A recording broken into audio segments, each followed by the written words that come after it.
The IRS has a certification program for PEOs where they lift up the rug. They want to make sure that from an operational standpoint, you're employing best practices. From a financial standpoint, that you're solvent. All of us here are IRS-certified PEOs.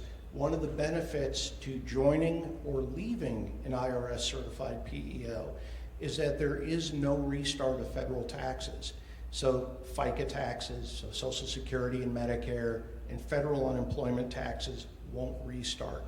As far as state unemployment taxes, it's going to vary depending on the state and the PEO.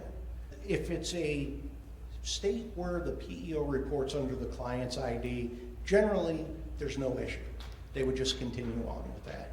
If it's a state where it's filed under the PEO's account, case by case, many PEOs will consider it as far as what they can do to address it. Most of the time, it's a minor issue. For most states, the state unemployment wage base is fairly low. It's low here in Georgia, $9,500. In other states, it could be lower or it could be higher. So depending on the number of employees that are involved, it could be a very small concern or it could be a large concern. Just something to look at case by case.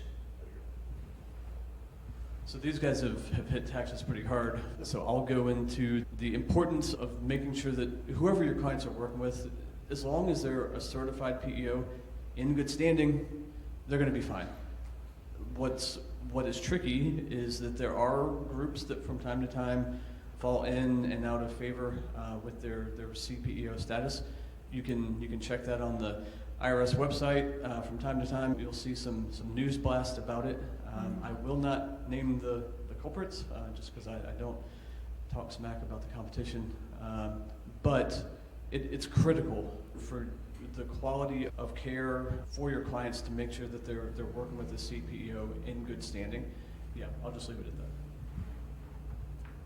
I'll go even shorter. We carry all of it forward for our clients, or we credit it. So that'll be the soundbite for me, is that we do whatever we will carry forward their rates. We will utilize the client's existing rates. They will not go onto our SUTA rates. And to Gene's point, if it's a client state, we'll just carry everything forward or we'll credit it to the client. So we are not going to force them to do restarts. All right, let's just go ahead and talk about the health insurance, because many of you here have a large group health insurance policy. So every PEO renews a different time of the year, and oftentimes it's not the time that you're bringing on your client. One, how do you handle the renewals? What is your renewal trend? And how common is it to carve out level-funded, self-insured plans? What was the first part? When do we renew? We do not have one set renewal date for our clients. So our clients will renew in the quarter that they started, at the beginning of the quarter in which they entered with us the following year. So in other words, if we had a client start in March, they would renew in January of the following year, which has its own set of advantages, a disadvantage around maybe perhaps a shorter length of premium time. As it relates to, I'm going to skip to carve-outs. The carve-out piece has become more prevalent. When I was selling this product, and again, we can talk about how old I am later, but when I was doing it, we did not have the ability to carve out medical. So it was a pure PEO play, plain and simple. You either took the PEO or forget it. When I came back, I was very pleasantly surprised to find that we could do medical carve-outs in addition to the historical ability to do workers' comp carve-outs. So we have the ability to carve out medical, workers' comp, or both at the same time, and simply utilize the co-employment shell on top for the client, which has its own set of advantages for the broker community. I've done a number of those deals recently, so from a trending pattern, we've seen that. As it relates to just overall renewals, the big pitch of a PEO overall is the idea that leverage and scale allows us to look and keep our book relatively low year over year, where we have not to exceeds in our contracts that say 9%. The idea is we're going to be lower than that. And that, if you look at our book in aggregate over the course of the last decade, we've been able to continue to maintain that. We certainly can have outliers based on a specific experience, but that's the general idea that we're trying to do around renewals. So similar trend-wise on the carve-out side, I'd say between 15 and 20% of the business that I write is a carve-out at this point, which is up from 1 or 2. On the plan and rate side, it's complicated. So we're seeing good containment. So we only work with United Healthcare. That's it.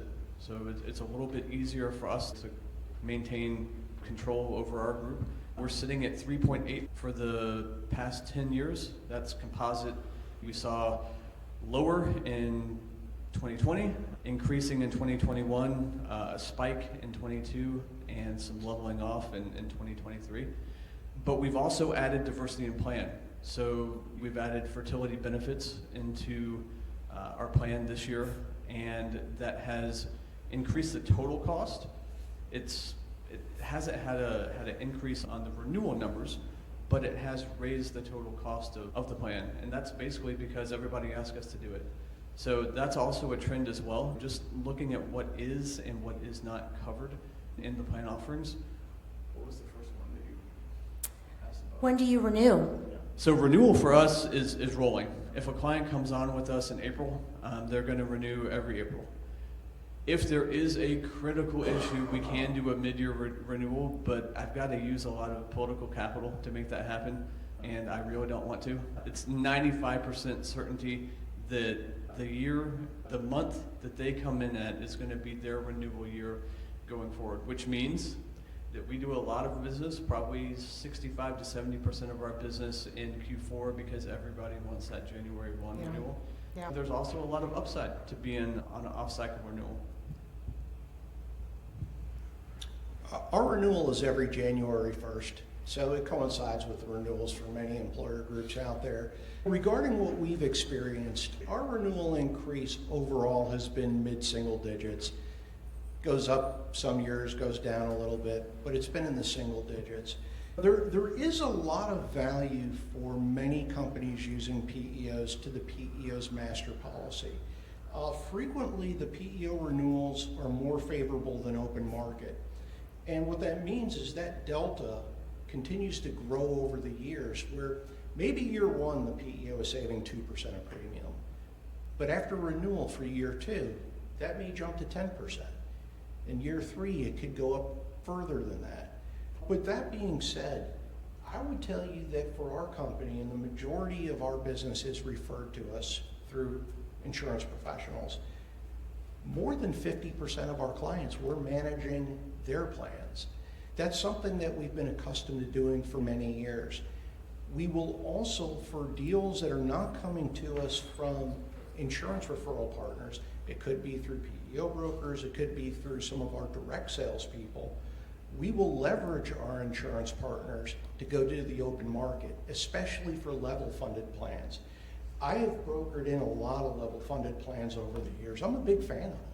For small groups, especially if there's a large premium savings, why not? At the end of the day, I want to do whatever is best for our clients. And if that means the open market and giving level funded a try, absolutely. And I would encourage a lot of companies to look at that. It's something new and exciting. A lot of conversations I have with business owners, they're not aware of level funded. It gives us actually something new to speak with them about and bring more value to not only the conversation, but to that company. Choices and options. Okay, Adams Keegan, we have our own ancillary benefits, voluntary dental, vision, disability life, 401k that our clients can access under a PEO or an ASO arrangement. We do not have our own group medical plan. If you have a PEO that has one, maybe two plans, and those plans are adversely selected against, or the PEO client's experiencing a difficult renewal, they have to change their whole platform to get new insurance coverage. With Adams Keegan, our clients, if they have a tough Aetna renewal, then you've got 5 or 6 other companies that they can choose from, and we simply manage that through the broker. Adams Keegan does all the benefits administration, broker handles the enrollment, broker takes care of the relationship, and of course we're making sure they're in compliance. Whether you're PEO or ASO really doesn't affect the relationship on the group medical side. And again, I expressed the reason why we got out of that association plan type of management years ago was because of an underwriting term called adverse selection. So our clients can avoid that by going to different markets. But we do have our own ancillary benefits that are on a calendar year basis. What else did I- Great. Thank you, guys. Suzanna Martinez here, your PEO advocate, fighting to maximize your benefits without overpaying in PEO fees. If you like my content, please hit the like button and subscribe or comment below.